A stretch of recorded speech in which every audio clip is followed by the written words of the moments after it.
agréablement surpris de la tournure et du fonctionnement de cette concertation. Moi, je venais surtout pour découvrir la SAFER. Le fait de faire une concertation citoyenne et du coup de donner la parole aux citoyens, c'est déjà un premier pas. L'initiative, elle est juste très bonne.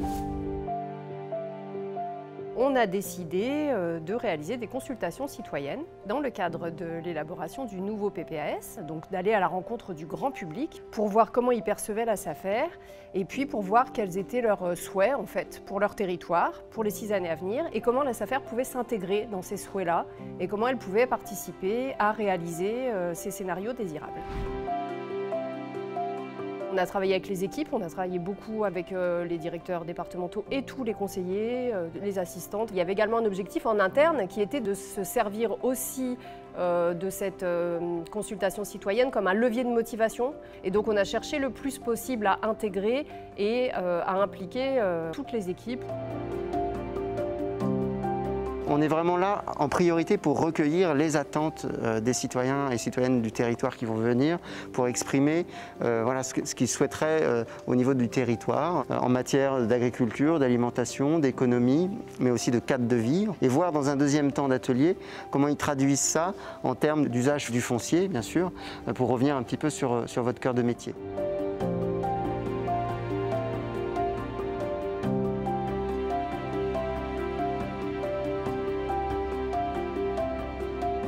Ce qu'on veut, c'est pas remplir pour remplir. Ce qu'on veut, c'est plutôt, il vaut mieux 10 personnes qui viennent apporter vraiment quelque chose de nouveau que les 20 qu'on connaît habituellement. Alors, on est à 2 heures de la première concertation citoyenne. On stresse un peu, on croise les doigts, mais on espère que ça va bien se passer.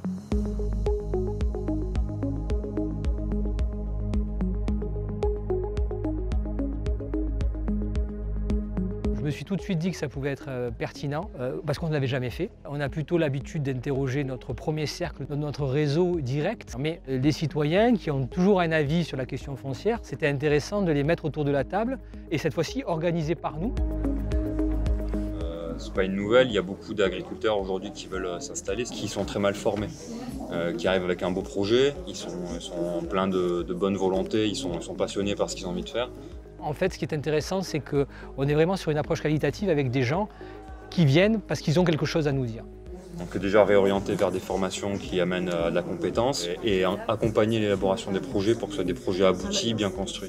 Les gens ont répondu présent, ils sont venus en nombre, c'est très bien et en plus ils participent, les ateliers sont bien animés, c'est une agréable surprise.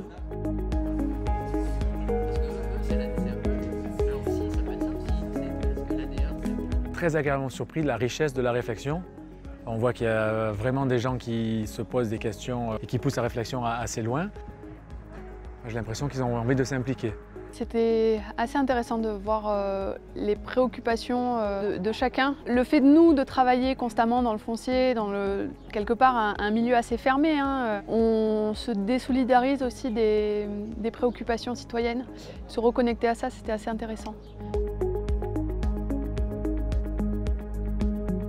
À l'issue de ces 2 tournées, on s'est engagé à présenter aux citoyens tout ce qui aura été recueilli lors de ces consultations. Donc si certaines propositions ne sont pas retenues, on expliquera pourquoi elles ne sont pas retenues et dans quelle mesure elles pourraient l'être peut-être dans un prochain PPAS ou en tout cas comment on peut les adapter et comment on peut faire en sorte que l'objectif souhaité soit quand même atteint, même si c'est les propositions qui sont des moyens de mise en œuvre ne peuvent pas être retenues en tant que telles.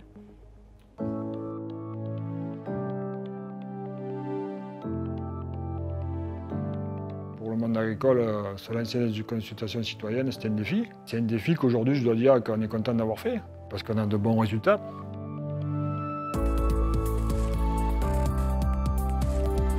Les gens sont venus avec de la bienveillance, avec des idées, avec des choses à partager. Et on se retrouve sur quand même pas mal de sujets. J'inviterai l'ensemble de la profession justement par rapport à ce qu'on vient de vivre, à leur montrer qu'aujourd'hui le résultat il est probant. Il faut que la profession s'empare de ce genre de pratique parce qu'on n'est pas assez ouvert, on est trop recroquevillé sur nous-mêmes et on ne communique pas assez avec le monde extérieur.